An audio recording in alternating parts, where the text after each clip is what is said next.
संतोष देशमुख हत्या प्रकरणी राज्य सरकारने उचललेलं मोठं पाऊल. सीएम फडणवीसांच्या त्या घोषणेनंतरनं कारवाईला वेग. सरपंच संतोष देशमुख यांच्या निर्घृण हत्या प्रकरणाची सध्या राज्यभरात चर्चा सुरू आहे. या हत्या प्रकरणावरून विरोधकांनी हिवाळी अधिवेशनात सरकारला घेरलं होतं. त्यानंतरनं देवेंद्र फडणवीस यांनी या हत्या प्रकरणातील दोषींवर कठोर कारवाई करण्याचं आश्वासन देखील दिलं होतं.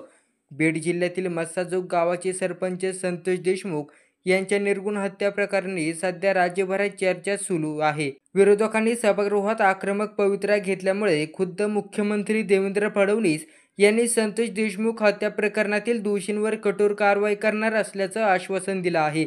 शिवाय या प्रकरणात ज्यांचा समावेश आहे त्यांना सोडणार नसल्याचाही इशारा त्यांनी यावेळी दिला आहे. अशातच संतोष देशमुख यांच्या हत्या प्रकाराबाबतचे राज्य सरकारने मोठं पाऊल उचललं आहे.